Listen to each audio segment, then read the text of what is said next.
बलूचिस्तान के ज़िला लसबेला में हेलीकॉप्टर हादसे में हलाक होने वालों में corps commander Quetta lieutenant general Sarfaraz Ali भी शामिल थे। लेफ्टिनेंट जनरल सरफराज अली खान दिसंबर 2020 से कोर कमांडर कोयटा तैनात थे। इससे पहले बलूचिस्तान ही में inspector general frontier core south की हैसियत से भी खिदमात अंजाम दे चुके हैं। नवंबर 2020 में मेजर जनरल से लेफ्टिनेंट जनरल के ओहदे पर तरक्की मिलने के बाद उन्हें बलूचिस्तान में फौज का मुकामी सरबराह यानी कमांडर सदरन कमांड तैनात किया गया। इस कोर का नाम बाद में 12 कोर कोयटा कर दिया गया। वो डायरेक्टर जनरल मिलिट्री इंटेलिजेंस के ओहदे पर भी फाइज रहे और दहशतगर्दी के खिलाफ अहम कार्रवाइयों की क़यादत की। लेफ्टिनेंट जनरल सरफराज अली को हिलाल इम्तियाज़ और तमगा बसालत जैसे पाकिस्तानी फ़ौज के आला एजाज़ात से नवाजा गया था। दिसंबर 2021 में army chief general Qamar Javed Bajwa ने उन्हें आज़ाद कश्मीर रेजिमेंट के कर्नल कमांडिंग के बैजेस लगाए थे। सरफराज अली जब ब्रिगेडियर थे तो अमरीकी दारुल हुकूमत वाशिंगटन में पाकिस्तानी सफारत खाने में दफाई अताशी की हैसियत से खिदमात सर अंजाम देते रहे। पाकिस्तानी फ़ौज के शोबा ताल्लुकात आमा के मुताबिक बलूचिस्तान के ज़िला लसबेला में पाकिस्तानी फ़ौज के लापता होने वाले हेलीकॉप्टर का मलबा मिल गया है और इसमें सवार core commander 12 corps lieutenant general Sarfaraz Ali समेत 6 अहलकार जान से गए। ISPR की जानिब से जारी करदा बयान के मुताबिक लापता हेलीकॉप्टर का मलबा लसबेला के इलाके मूसा कोट फिंदर से मिला है, जबकि इब्तदाई तहकीकात के मुताबिक ये हादसा खराब मौसम के बायस पेश आया। फौजी हेलीकॉप्टर में corps commander 12 corps lieutenant general Sarfaraz Ali और कोस्ट गार्ड के director general major general Amjad Hanif Satti समेत 6 फौजी अफसरान और अहलकार सवार थे, जो लसबेला के सैलाब से मुतासरा इलाकों का दौरा करने के बाद कराची जा रहे थे। खैबर पख्तूनख्वा के मुख्तलिफ इलाकों और अजला में होने वाली बारिशों से जाँ बहक अफराद की तादाद 96 तक पहुँच गई। सूबाई वज़ीर मेहनत शौकत यूसुफजई ने मीडिया से गुफ्तगू करते हुए बताया कि सूबे में सैलाब और बारिशों की वजह से अब तक 96 अफराद जाँ बहक और 100 से ज़ायद ज़ख्मी हुए हैं। उन्होंने बताया कि डेरा इस्माइल खान और टांक में सैलाब की वजह से इमरजेंसी नाफिज कर दी गई है, जबकि रेस्क्यू का काम भी तेज़ी से जारी है। सूबाई वज़ीर का कहना था कि सैलाब और बारिशों की वजह से सैकड़ों मकानात मलबे का ढेर बन गए, जबकि मवेशी हलाक हुए और इसके अलावा फसलों को भी नुकसान पहुंचा है। उनका कहना था कि सूबाई हुकूमत ने मुतासरीन के लिए रिलीफ पैकेज का ऐलान किया है। आवाम की परेशानी को देखते हुए अब हुकूमत ने घर की तामीर के लिए रकम को 1 लाख से बढ़ाकर 4 लाख कर दिया है, जबकि हलाक शुदगान के लवाहिकीन को मुआवजे की रकम भी 3 लाख से बढ़ाकर 8 लाख कर दी गई है।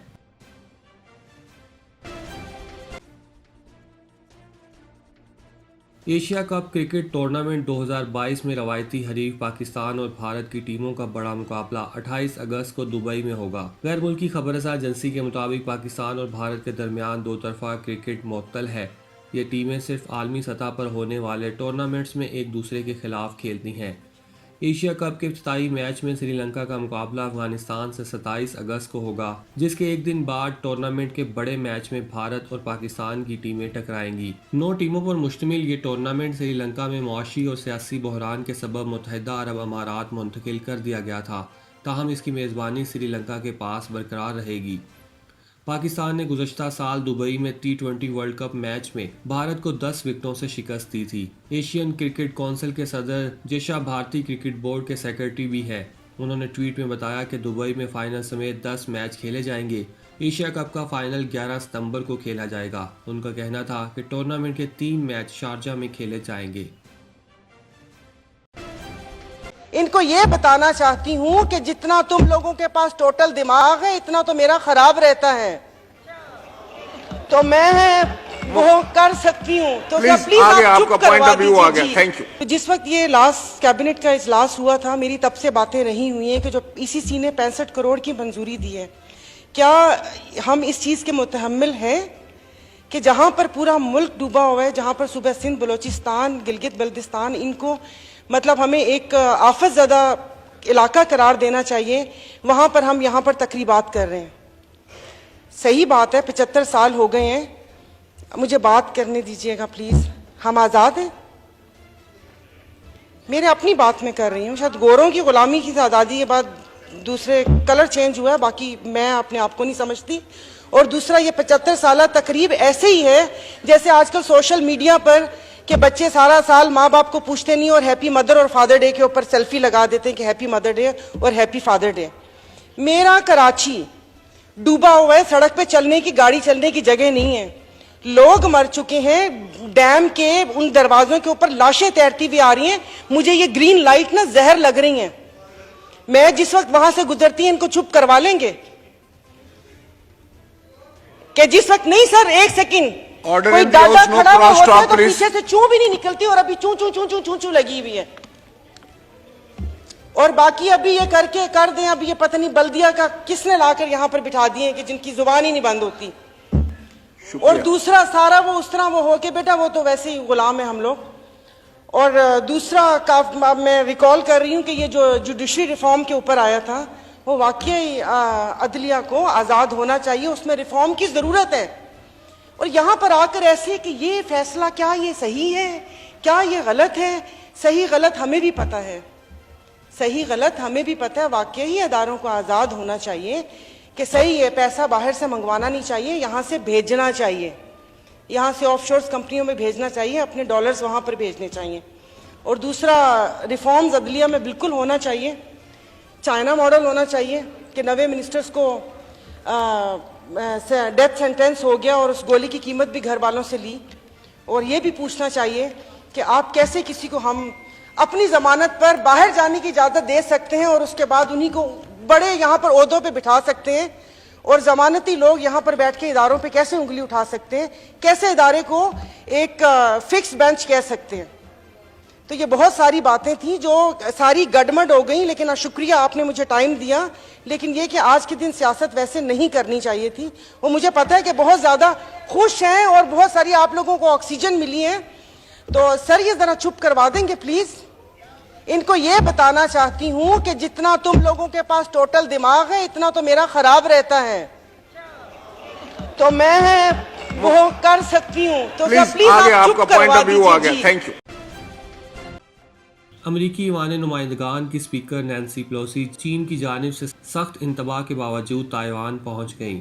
फ्रांसीसी खबरसां एजेंसी के मुताबिक नैन्सी पेलोसी का त्यारा ताइवान लैंड कर गया है। अमरीकी नशियाती इदारे CNN ने भी नैन्सी पेलोसी का त्यारा ताइवान पहुंचने की तस्दीक की है। खबर एजेंसी के मुताबिक अमरीकी स्पीकर मलेशिया से ताइवान पहुंची हैं। इसके बाद वो जनूबी कोरिया और जापान भी जाएंगी। खबर एजेंसी के मुताबिक चीन ने नैन्सी पेलोसी के दौरा ताइवान को इंतहाई ख़तरनाक इक़दाम करार देते हुए इसकी मज़म्मत की है। दूसरी तरफ चीनी मीडिया ने दावा किया है कि चीन के फाइटर तैयारों ने आबनाए ताइवान को पार कर लिया है। ख्याल रहे कि चीन ने मुतअद्दिद बार खबरदार किया था कि अमरीकी स्पीकर का दौरा ताइवान चीन के अंदरूनी मामलात में मुदाखलत होगा। चीन का कहना था कि नैन्सी पेलोसी ने ताइवान का दौरा किया तो चीनी फ़ौज हाथ पर हाथ रखकर नहीं बैठेगी। चीन अपनी खुद मुख्तारी इलाकाई सालमियत के दफा के लिए सख्त जवाबी इकदाम करेगा। अमरीकी स्पीकर का दौरा ताइवान खौफनाक सियासी असरात का बायस बनेगा। चीनी वज़ीर ख़ारजा का कहना था कि ताइवान पर आग से खेलने वाले अमरीकी सियासतदानों को कीमत चुकानी होगी। आग से खेलने वाले अमरीकी सियासतदानों का अंजाम अच्छा नहीं होगा।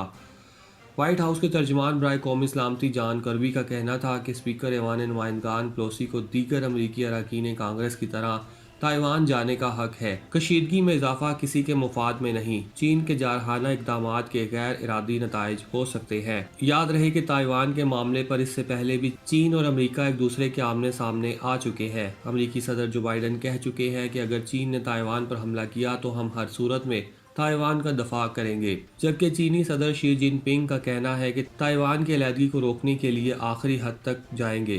ख्याल रहे कि चीन ताइवान को अपना हिस्सा तस्वर करता है, जबकि ताइवान खुद को एक अलहदा रियासत मानता है और इस मामले पर दोनों ममालिक के दरमियान तवील अरसे से तनाज़ा चला आ रहा है।